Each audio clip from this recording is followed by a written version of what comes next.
ni Lumi is tunay. Ang Lumi, payapa ang buhay.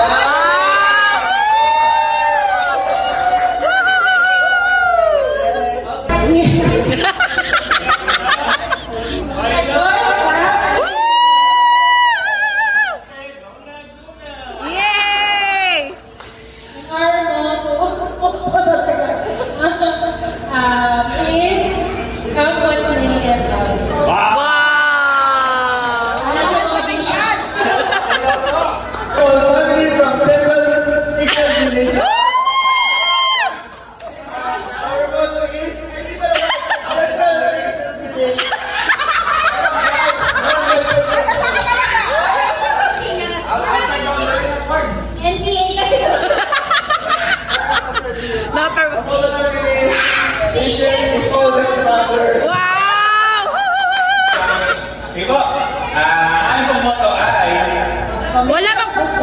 Ay, pamilya ka lasok.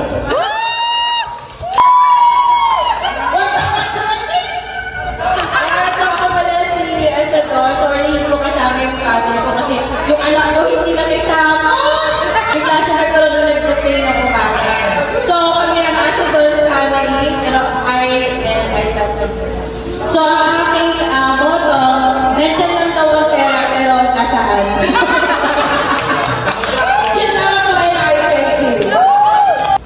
Mamaya natin ang family ang mga sikit at padig-sikit.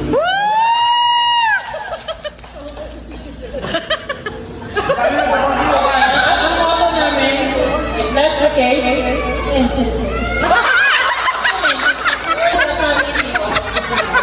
the family that stays together ay nagkahiwalay.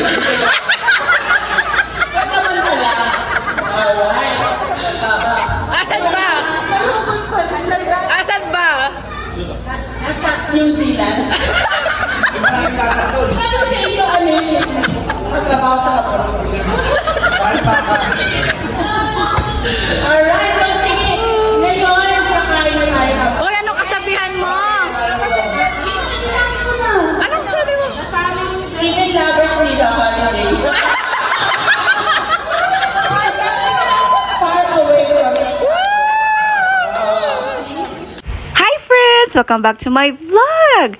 Sa wakas natuloy na rin itong pagkikita namin na annual ng mga kaibigan ko sa dati kong ward sa Signal 2nd Ward. Ito po ay sa church. Kumbaga parang ito ay mandatory talaga na activity na meron sa buhay naming family. Yun nga lang medyo malungkot ako that time kasi ang aking Miko at si Erico ay hindi nakasama sa akin dito dahil si Miko ay pataas ang lagnat that time. Kaya nag-decide kami mag-asawa na ako na lang muna yung pupunta at si Erico yung mag-aalaga muna kay Miko. At least may representative sa family namin. Pagdating ko nga pala dito, hindi pa sila nag-start kasi gusto talaga nila na lahat kami ay kompleto bago mag-start. So, nung nakompleto na kami, nag-opening prayer na kami, kumanta na kami. Tapos, nagkaroon kami ng pakilala per family. Kunyari, hindi namin kilala ang isa't isa. Tapos, sasabihin ninyo dyan kung ano ang kasabihan ninyo sa inyong pamilya. And then, after niyan, nag-dinner na rin kami. Grabe, sobrang generous ng pag-share ng pagkain ng bawat family dito. Pagkatapos naman namin kumain, ito na nga, gift giving na. Bumili kami ng mga gift individually para doon sa mga kids. Tapos, para sa mga couple, isa na lang na regalo.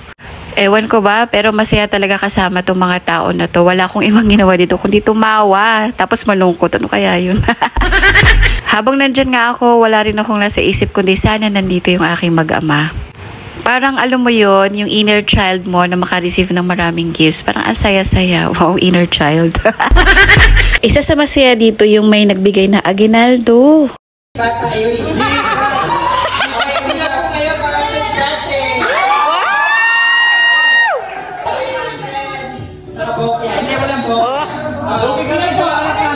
Ayoko na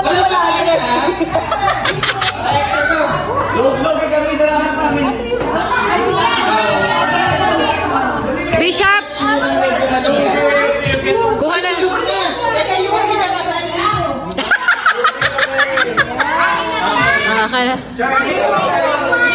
Ka lang. Scratch it.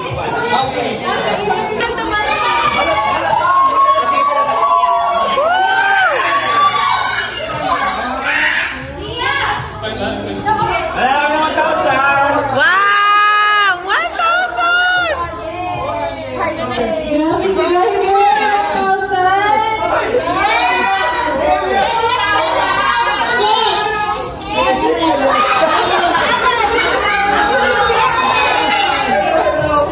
Yay! 300. Oo. Oo. Thank you so much.